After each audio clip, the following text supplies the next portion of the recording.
So here we go, and starting with Richard Berger's intro to our weekly live stream on Japanese politics.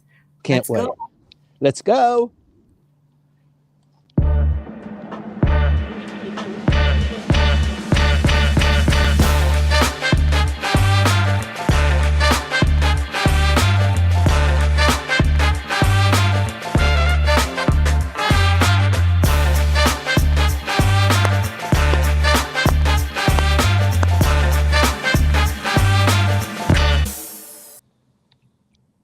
And as always, thank you for the dance. It's really uplifting.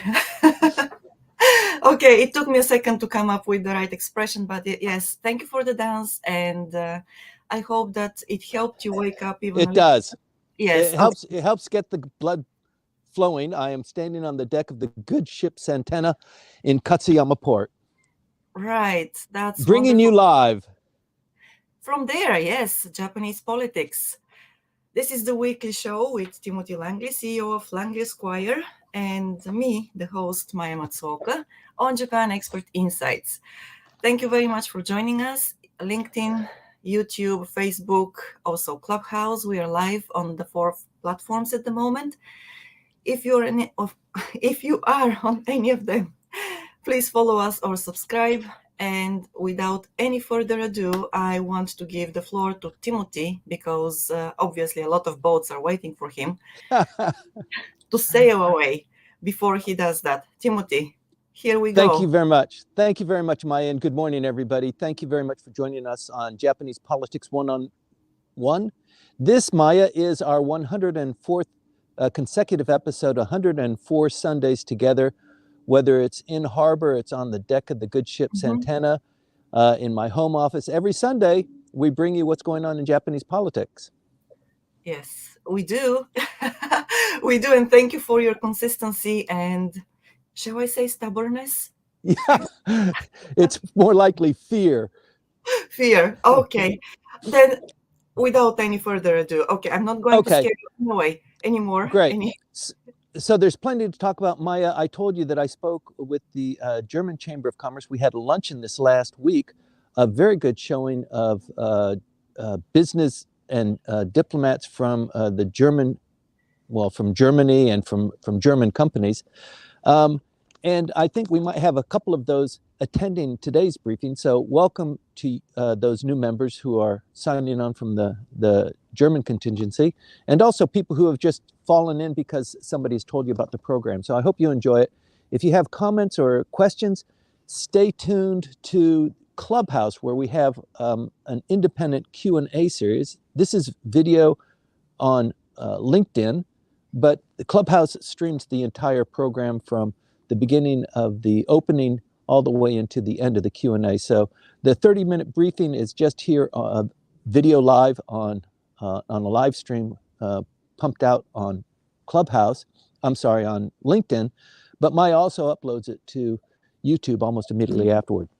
With that, let's get into what's going on. And since it's Japanese politics, and since the Society of Japan and the culture is dictating how politics works, you know, the top dog here really has the main authority. So it's like in Japanese companies, like in Japanese families, it's somewhat of a pyramidal structure where the titular head really has a lot of power and control on how things are done and implemented. So similarly in Japanese politics, Mr. Kishida, the Prime Minister of Japan, a lot relies on him and what he says and how he's pursuing policies. So we almost always open a briefing on Japanese politics with what's going on with the Prime Minister. So that's what I almost always do, because it's instructive to what you can anticipate. So the Prime Minister's approval ratings, as you know, if you've been following this even just mildly, is very low. It's they did a recent poll. He's in the 26 to 27%. It depends on what poll you're looking at, but the polls usually come out on a regular cycle. Some of the press, the media that's favorable to the Prime Minister puts him at around 30, 32%, because they just don't want to go below that that 30% point, but I think it's accurate to say that he is in the high 20s. And he's been there for the last 2 or 3 polling cycles. It's very dangerous for him as a prime minister. Similarly, as you know, he's lost 4 ministers from his cabinet. No prime minister has ever done that and survived. He's lost them in the span of 2 months. He's lost 4 ministers.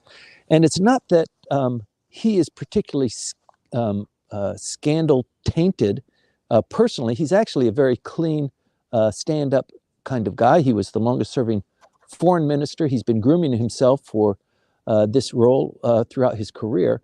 So it's just the gaggle of people that you're always going to find that you pull into a cabinet with you. Those are the ones that kind of pulled him down. But it also was the Unification Church as a consequence of the assassination of former Prime Minister Abe, and this whole expose of the Unification Church and how many fingers and how deep the fingers were in the politicians pockets.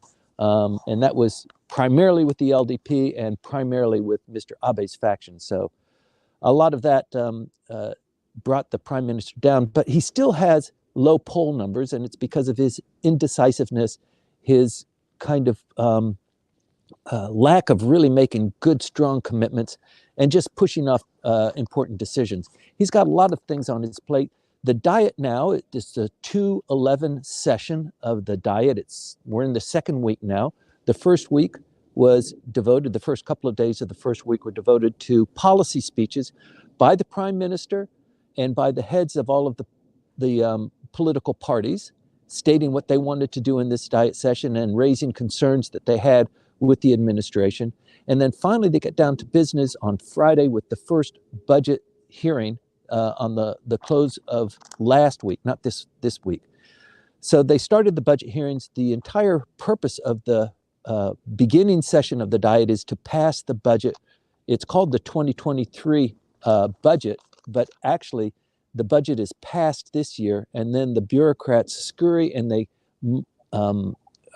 revise or they write the regulations for implementation, and then that bill that has been passed actually goes into effect in 2024. But they need to pass that by April 1st, and that's a prerogative that he has now. So if you're watching Japanese television from time to time, you'll notice that these hearings are publicized live every day, and the budget hearings are every day. Monday through Friday, they're having these budget hearings, and the prime minister and the diet mechanism wants to pass the lower house to pass the budget by the 27th of this month. So today is what, the 4th? Today is the 5th. So they need to pass that budget. It's a huge budget. It's the largest budget that Japan has ever experienced. Pass that to the upper house on the 27th of this month. And if the upper house takes as long as the lower house does to pass it, it generally doesn't. But if it did, then that would put it at March 27th. And they need to pass it on April 1st. It needs to be passed by April 1st. So they're going full throttle on that. And so any distractions, any like scandals that might come up, any fights that the opposition has, or a coalition of the opposition to claim some sort of violation or injury caused by the administration, is something that the prime minister is really trying to control. He came back from a Six-Nation tour about 10 days ago, almost 2 weeks ago now. As you might recall, he visited with Joe Biden. He visited with most of the members of G7, not everybody. Strangely enough, he didn't visit Germany. But he had a pretty good trip, the purpose of which was, number one, to describe and explain the 3 defense documents that he just published, the administration just published before the diet closed last year, around Christmas time. The second is to rah-rah all of the G7 members for their summit in Hiroshima in May. And then the third was just to prop himself up so that he looks splendid, he looks geopolitical, he looks like a global leader to the people back home. And on the first two, he did relatively well. On the third, he didn't do very well. There was another poll when he initially came back that showed that his standing actually had taken a bit of a dip, even in spite of his efforts to burnish his image by being seen with world leaders and making pronouncements and many flowery speeches, which he did, and also actually achieving quite a few significant things while he was away, including with Great Britain and with the United States. We talked about those last week. But one of the things that actually came up irritatingly to him is once we finished the last week and they had their first budget hearing on Friday, this last week, the first issue to come up in the diet hearing was, what's this with your son, Mr. Prime Minister?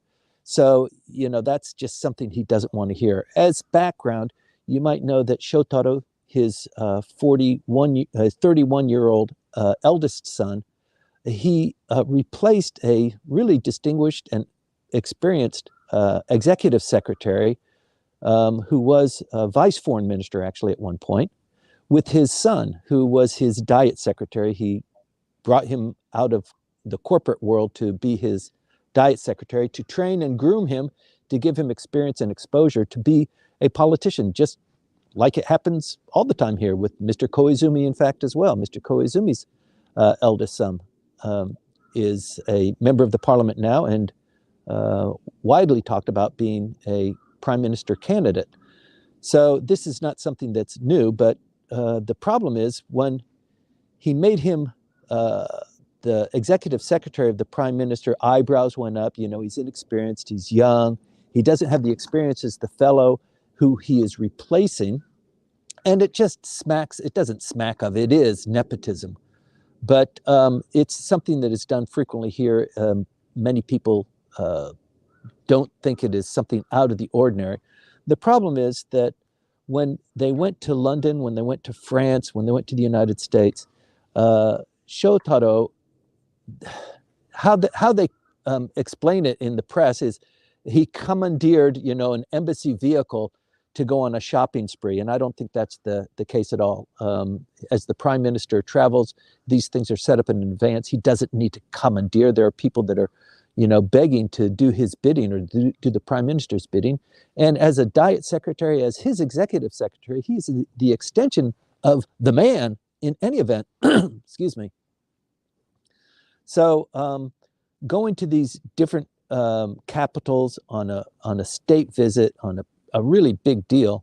There are many people that you leave behind, and in Japanese culture, bringing gifts back, omiyage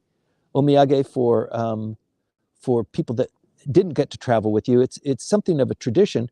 And when I was a diet secretary, that was one of the jobs that I had to do when I traveled with my boss, and nobody frowned on it or thought it was strange. It was just a part of the job, and it wasn't like I was going out, visiting the sites and having any free time. You don't have any free time. You're on a delegation on a state visit. So there's a lot of interest in what you're doing, and people are following you. So it looks like, there's Bunshun and there's Shincho, two magazines that are not part of the conventional press corps. These are magazines that dig up dirt on politicians, on executives, on guys sleeping, actors and actresses sleeping around, that sort of thing. But they're very influential, they're very consequential. But in Shincho, there's this competition between Shincho and Bunshun. Shincho sent a team to follow Mr. Kishida's son. Wherever he went, they just put a team and tagged him and followed him. And so they made a big expose of this. And now they've reported that he was on a junket and buying gifts and visiting all the sightseeing places. And it became a topic of conversation, not one day, but 2 days in diet hearings. And this is just an irritation. When people go to the budget hearing to question the prime minister or people in the cabinet, which they are allowed to do, there's very limited time. And many companies pay a lot of money for the minister or for one of the diet members to ask a question that benefits them. So this is precious time, and for it to be wasted on something like this is just, it's very damaging. So I don't know how far that's going to go. Apparently, and I've been educated that these days, diet secretaries and members of parliament who travel aren't supposed to do that. It's just not cool anymore. And they've exposed this. Shincho exposed this too, because the explanation was, well, there are many members of my cabinet who didn't travel, and so I just wanted to get them a memento of my travel and give it to them. Oh, I see. And who did you give it to? Well, I gave it to these guys. And who didn't you give it to? And so the implication is that there's favoritism there, and you gave it to somebody, you did give it to somebody else. So it just creates another brouhaha. And it's just unhelpful, and it's a distraction. I think it's going to blow over, but it is one of those things that just the prime minister is just, can you put this away? We've kind of dealt with the unification church issue. This one coming up is not a really good time. So number one on his list of things to get done is the budget. He must pass this tremendous budget by April 1st. There are 60 bills that the policy affairs chief, Mr. Hagiura, has announced that the Diet wants to consider. These are supplemental bills, these are revisions, or these are new bills to be debated and then passed into law. 60 of those. It's not as aggressive as a normal Diet session. This Diet session, which starts in January, constitutionally mandated, generally lasts about 150 days. They pass more bills on a normal year, assuming no scandals or big problems that are confronting the administration. But because they have to pass the budget, they need to back off a little bit. And also there's the local elections in mid-April that are also looming. So that requires a lot of attention, a lot of parliamentary work as well. So 60 bills is not undoable. There's also G7 that is coming up. So the budget needs to be passed by April 1st. The local elections are in mid-April, just after the budget hearings. And then you've got G7, which is in May. So it's April, May. It's just a really horrendous schedule. And the local elections also are in April. So the prime minister is focused on making sure that the LDP maintains at least parity in the local elections. So in the local elections, just the budget is passed, then the local elections, then G7. In the local elections, at least the prime minister needs to ensure that whatever position the LDP holds in local elections, governors, mayors, local assemblies, that those LDP members at least is at parity or increased. So when he achieves that, then people slap him on the back and say, the reason why I got elected as an LDP member to repeat my seat, my 4-year seat or 3-year seat or whatever it is, if you're a governor, mayor, or assemblyman, I attribute some of that to you, Mr. Prime Minister. And if he doesn't achieve that, then the knives come out of the sheaths, and there's generally a call for new leadership. So it's critically important for the prime minister to do well on all 4 of these. I think with the G7, all of the energy is going in that direction, and it's a very big deal. It doesn't last a very long time, but it will create an economic impact for the country, and it'll shine a lot of light on the prime minister. Let me see through my notes here. I'd like to talk a little bit about the local elections. They're important for a couple of reasons. Not only that, if they do really well, and after G7, if there's going to be a change in the prime minister, it's going to be after G7. So if the prime minister keeps hitting his numbers, he passes the budget, there are no more talks about his son and the gifts, and no cabinet ministers come under scrutiny. There's no big scandals. He sails through this until April 1st. He hits the elections in April 11th and April 27th, and then G7 in May, and it's a great home run. Then the likelihood of the prime minister calling for elections is high. Alternatively, if he doesn't do well in 1 or 2 or 3 of these, then the possibility of him being called to the mat and a new successor coming up is high as well. In fact, I think it's accurate to say, were it not for G7 in Hiroshima, from where the prime minister hails, we probably would be in a prime minister race already. His ratings are down. He's lost 4 ministers. The attributes of his leadership are not very good. So with the local elections, about 27% of the seats in municipal and governor's races and mayoral races will be held they start on the 11th, and then the election is on the 27th.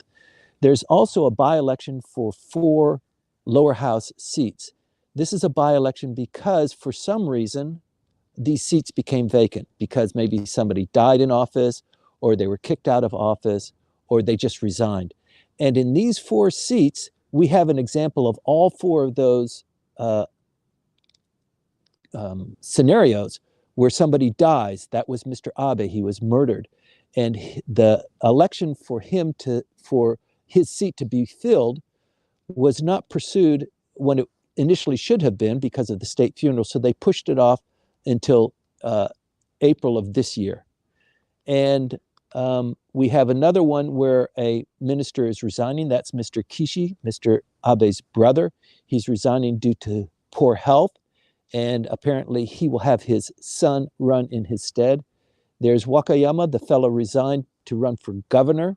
And then there's Chiba 5. There's a representative from the LDP in Chiba 5 who resigned because of funny business with campaign funds. So the LDP is likely to win in all 4 of those. There's an interesting thing going on in Yamaguchi, because Mr. Abe's seat is there and his brother's seat is also there. It is also the seat of the foreign minister, Mr. Hayashi. So there's an interesting dynamic there. It's not time to get into it really deeply. We'll get into it later. Oh, there's my friend again. We did this last week too, didn't we, Maya? I apologize for that. And by the way, that is not intestinally driven. That's actually from somebody else. So when the discussion comes to who might succeed Mr. Kishida, it really is, it's too loose to talk about. They did a poll and they said, for the general population, who would you like to see to be prime minister were Mr. Kishida to resign or be removed? And it's interesting who the polls came up. Kono Taro came up at about 19.8% of the votes. That was the highest a number of votes that were calculated for a member of parliament to succeed Kishida. Mr. Ishiba came in second at about 11.8%. So clearly, Mr. Kono Taro is in the lead when you ask general people about who should replace Mr. Kishida. And then there's other popular people. Mr. Koizumi, as we just mentioned earlier, his father was prime minister. He is rated at about 10%. And then there are 2 really powerful people that you would think would be top on the list, but they're not. Mr. Motegi is at 2%, and Mr. Hayashi, foreign minister, is at 1%. The general population doesn't normally select the prime minister. If there's a prime minister's race where there are just 2 contenders or maybe 3 contenders, most of the time the election process is within the LDP. If there's 4 candidates or more, and that's why sometimes you see a dark horse coming in, strangely, for a 4th candidate. And the reason is because the election dynamics change. And then they have the rank and file members vote. And if there's a runoff, then the LDP members vote. So although the general rank and file members of the LDP do have a voice in who's going to be prime minister, it generally is moved into a higher level where just the LDP members vote. And that's how Mr. Kishida became prime minister this last time. Anyway, don't want to dwell too much on that. There's other news that we're talking about. The Philippines is in the news. Ferdinand Marcos, the prime minister or the president of the Philippines, will be visiting this week for a 5-day visit. big delegation. It's a state visit. So you will see flags of the Philippines flying all over town. This is a pretty big deal. It's been a long time since there's been a state visit from the Philippines.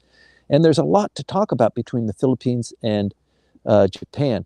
This coalition of like-minded nations is really ramping up, and you can see it all over the place. It's not just the United States. It's just not the United States that's driving this, but I think as a consequence of the United States driving it, individual countries are also taking on different roles and responsibilities. So you've seen that with the Philippines, you've seen it with Australia, New Zealand, and Japan is also doing their part, the Koreans as well. So there's lots of action geopolitically going on in each of those to form this coalition of forces. And the fact that the Philippines is visiting now is important because under Duterte, who was the previous president, he was really cozying up to the Chinese and getting a lot of infrastructure funds and building bridges and things like that. It was going pretty well, and it was very worrisome for the United States. With Marcos as president now, it looks like the United States is becoming a little bit more of a warm, affectionate friend, an ally. And Japan also. Japan has contributed and donated many Coast Guard craft to the Philippine Coast Guard for monitoring and also for just shipping purposes. And as the Chinese encroachment just continues in disputed territories between islands and fisheries that are claimed by the Philippines, by Vietnam, by Japan, by China, by a lot of different countries, this escalation continues. So the United States wants to have a firmer grip on the Philippines. It wants to be more friendly with the Philippines. They've made inroads there, but Japan also has a role to play. And you can expect probably some interesting memorandum of understanding, or maybe even some agreements that will be signed over this next week. So something to look forward to. The other thing that's going on is there's a crime spree you might be aware of, and I haven't been involved, so I'm usually here on the boat. Right. But That's what you're saying. Who knows, really? That's right. So this crime spree, there is a crime spree going on in Japan, but it's not related specifically to the Philippines. But in the Philippines, there is a syndicate, an organization of people, and they call them lupi, just from an anime series.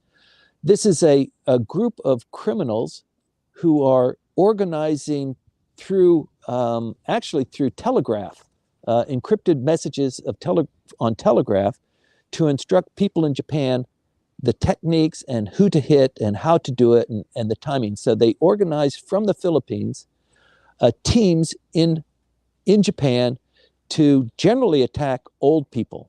And this has been going on for quite a while. And they've arrested these 4 people. They've been running most of this out of the detention center, in fact, from their cell phones, strangely enough. I mean, it's not like they're in the open, living in lavish hotels and things like that. They're in the detention center running this scam, and they've been doing it for a long time. So these 4 have been arrested for about 2.5 years. And you've noticed that, I mean, there was an old lady in Tokyo that was murdered as a consequence of one of these break-ins. And it's not just the break-ins. You remember Ore Ore Denwa, the telephone calls where it says, "Hey, Grandma, it's me. I'm in trouble." And Grandma goes, "Oh, is this you, Taro? Yeah, this is me, Taro. You know, I need you to send me some money." And that scam really picked up a lot of speed. It's pretty much been deflected or defeated now, but that was originated and run by this same group of individuals, or some of them were. And so it's just a crime syndicate that has had somewhat of a free hand running these scams in the Philippines. And it is said that they've been arrested, orchestrated being arrested, so that they won't be extradited to Japan. So extradition, there is no extradition treaty between the Philippines and Japan. And there's a lot of reasons for that. But one of the reasons is that Japan still has a death penalty, and many countries don't want to have an extradition treaty with Japan because the state executes prisoners. But in any event, it's a big deal now. These four individuals, they are under investigation and in detention for crimes that have been committed in the Philippines. But through a special series of actions by the Japanese government, apparently they will be extradited. And I think this is one of the gifts that the president of the Philippines will be bringing with him this next week. It's a big deal. It's in the newspaper a lot. Not just that there is a crime spree going on. Some of it is impacted because of this group or groups like this. So it's not just these four, but also these four have been specifically identified because of cell records and confessions of people that they've caught um, um, because of the crimes and the murder and the break-ins and things like that. So the other thing is that with the Philippines, the United States is now confirming land. It's not an acquisition. It is not permanent bases, but is land acquisition for bases stationing U.S. troops and military in this kind of encirclement of China and around Taiwan. So if anything goes in Taiwan, they understand that it's mostly going to be the United States that bears the brunt of that offensive or defensive move, and most of it will be on the sea. So it'll be mostly naval forces. So a lot of infrastructure is going on in the Okinawan Islands, as everybody knows, and you've heard of that, but also in the Philippines, and this collective force that is being used as a deterrent to keep China at bay is really building a lot of steam. And I've said this before, the Japan that we know today is not going to be the same Japan that we see in 5 years. The defense spending will go from 1% of GDP to 2% of GDP. And there's just so much else going on with regard to this integration of Japan into NATO and this kind of this wall of defense against Russia, against China, against North Korea. So there's more to be said about that. But before I get too distracted, I want to talk about the Bank of Japan. The Bank of Japan, the candidates to replace the governor Kuroda come up this month. So they will be presented to the Diet. There will be 3 candidates. 2 of them have already been identified. There's one slot for perhaps a dark horse. Mr. Toyota just resigned from Toyota as the president. He's now the chairman. His name has been floated out as a potential candidate. It's just not going to happen, but it would have been a dramatic move. But anyway, there are 2 bureaucrats that are deputy governors who will their term of office ends in early March, and Mr. Kuroda's term ends in April, and the prime minister needs to make a decision sometime in around April. We'll know about that, who's going to replace Mr. Kuroda, and will the ultra loose money policy and the 2% inflation target stick? So everybody's interested in that. Right now, the Bank of Japan is mostly concerned, and the prime minister is too, about wage dynamics. So if no matter the the amount of inflation the country has, the Bank of Japan has been pushing to 2%. It's currently at 4%, so they've overshot that. They say it's temporary. It's not going to last very long. We've heard that before from the United States. There was a big controversy about that, and the inflation has continued in the United States. So there's echoes of that, and there's a little bit of fear that maybe this is going to be more permanent, and 2% is just a dream. But in any event, to get out of that, wages have to increase. And the Shunto offensive, which starts in spring, and it's a discussion, it's a negotiation between big companies, big business, and unions.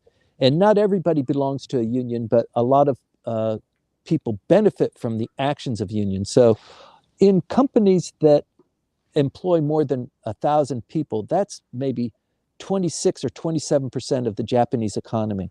The vast majority of companies in Japan are lower than 1,000 people. And in fact, most of them are like 100 people or less. And the rate of unionization in those companies is in the 30s or 40s. So not everybody is going to benefit from being in a union, and the negotiations between unions and big companies, and they settle on a figure.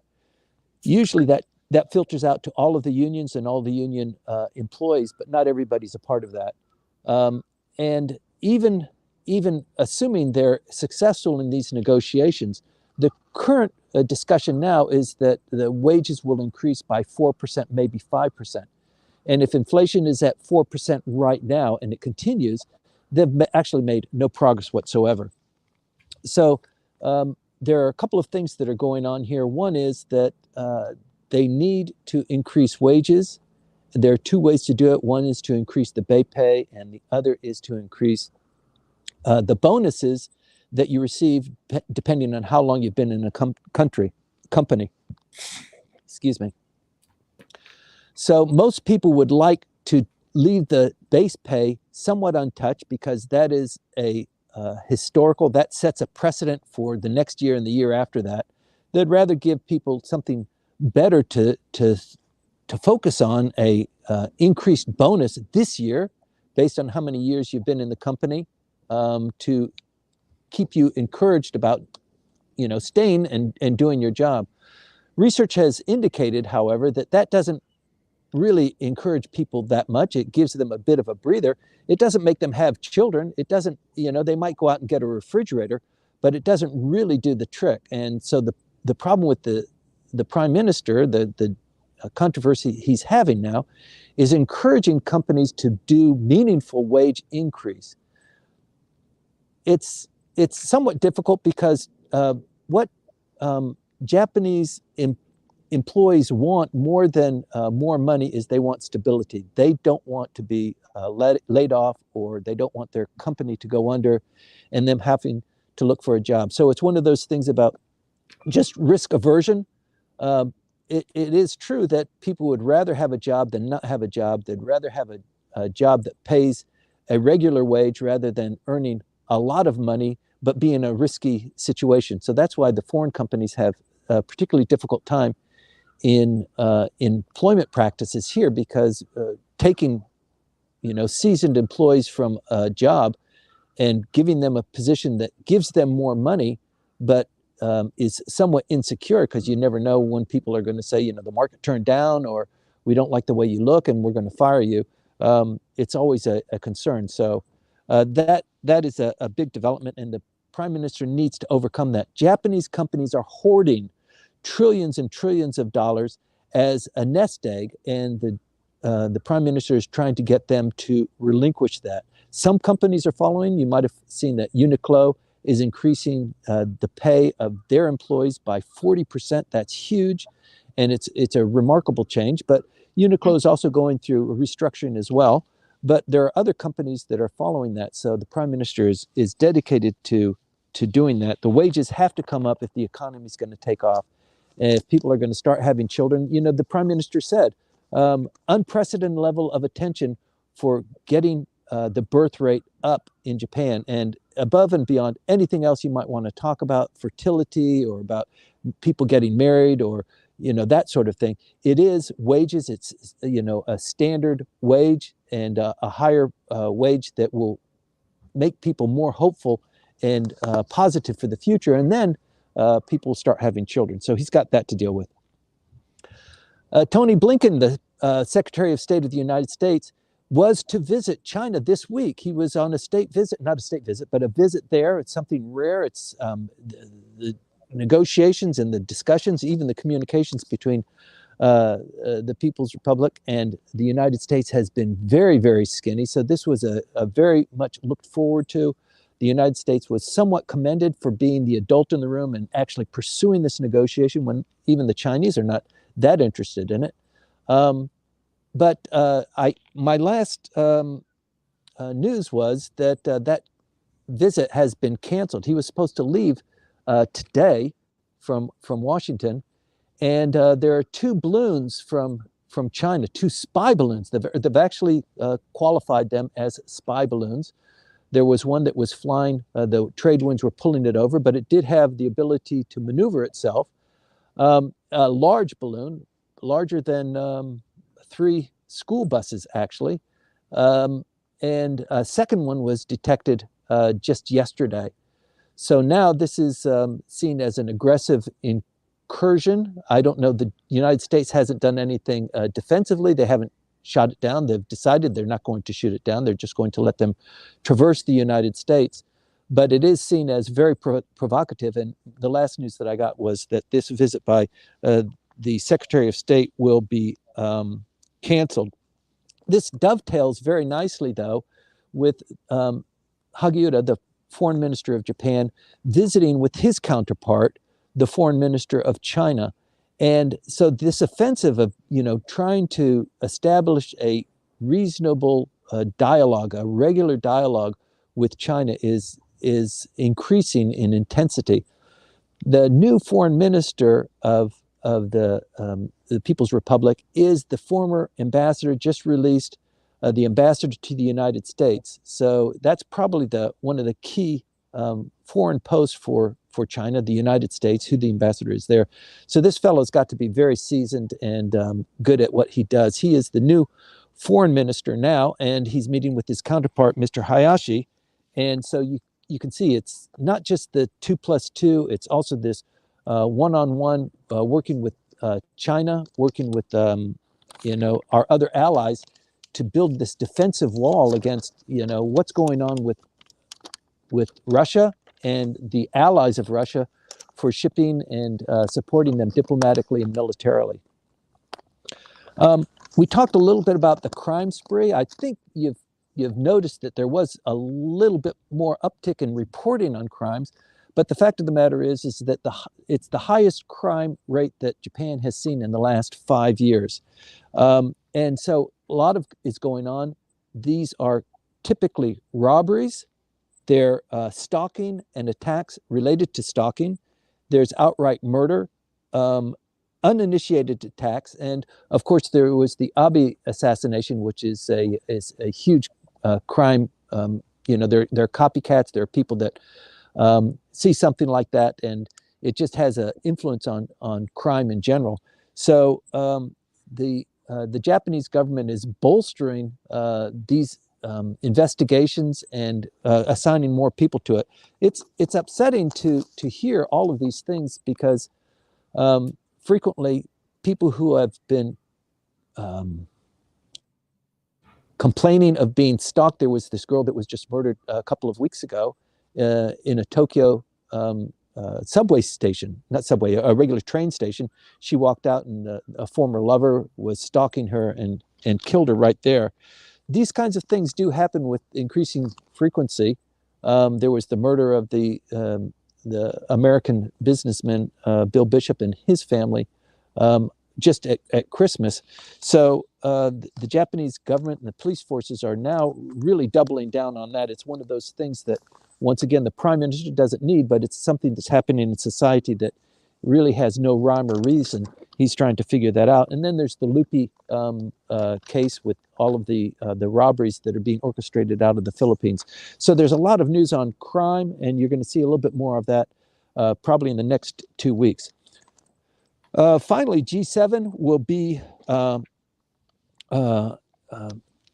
May 19th and 20th, but before the 19th and 20th, there are about 34 pre-meetings, sub-meetings that occur all throughout Japan, in Karuizawa, in Kyoto, in Hakone, leading up to the big deal that will be in Hiroshima. So this is a big deal, 32 venues. It is possible that, it is expected that the President of the United States, Joe Biden, will be in Hiroshima for this summit. It makes sense that he's there. He should be there. There's also the idea that he might travel over to Nagasaki because he cannot say that he was the first president to visit Hiroshima. I mean, that was Barack Obama historically. And so for the President of the United States to actually make history and make news, he could say that he's the first president to visit Nagasaki and Hiroshima, just to get his one-uppance. So there's a lot of energy going on to that. G7 will also have a meeting orchestrated by Japan. So Japan is the host country of G7. And since Ukraine was invaded on February 24th of last year, the prime minister has decided, let's have a G7 meeting on the anniversary of that invasion, because in fact, when the invasion, when the tanks rolled across, when the borders were broken by the Russian troops, we also had a kind of throw together G7. So let's replicate that. You can see that the prime minister is trying to get as much out of this as he possibly can. This will be a virtual G7 that will happen, let me see, on the 24th, the anniversary of the Russian invasion. So a lot will be building up to that. Once again, he's got the budget, he's got the election in April 27th, he's got G7 that he's looking at, and then there's potentially an election for a new prime minister, and I predict it will be right after G7. I think the forces will be building up to there. The candidates for that are not necessarily Mr. Kono and Mr. Koizumi. We can get into that perhaps next week. It's not the time right now to dissect that. But just in wrapping things up, up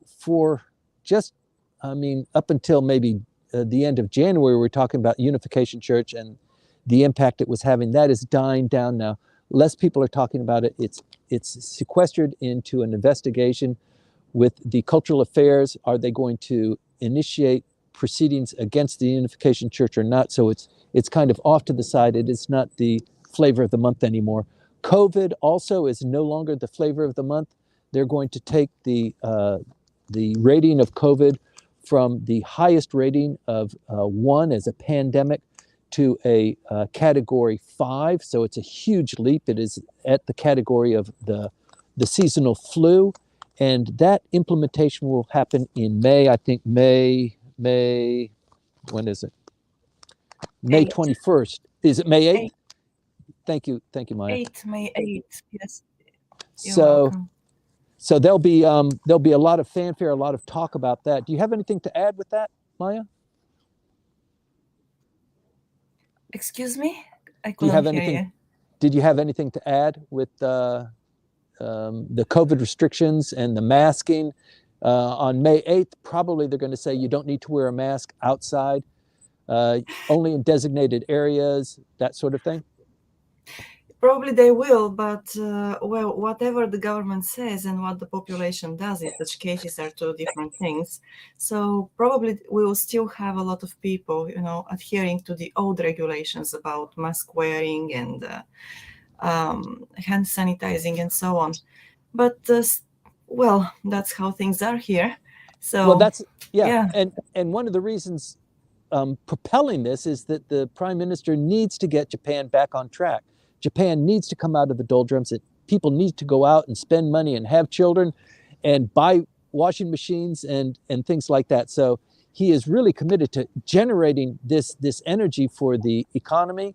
He has talked, we didn't talk about it today, about the startup community, about the new capitalism. We can go into that perhaps later or maybe into the Q&A, but I think I've exceeded my time so far, Maya. Thank you very much for the opportunity. Thank you, everybody, for tuning in. Please tune in every week at 8:20 when we talk about what's going on in contemporary Japanese politics. Yes, thank you, Timothy. Once again, we'll be here at 8:20 next week again for the people who are watching us on LinkedIn and YouTube.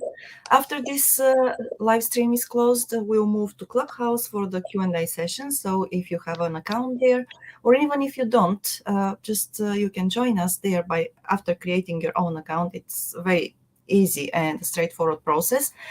So Timothy, let's move to Clubhouse then and continue there.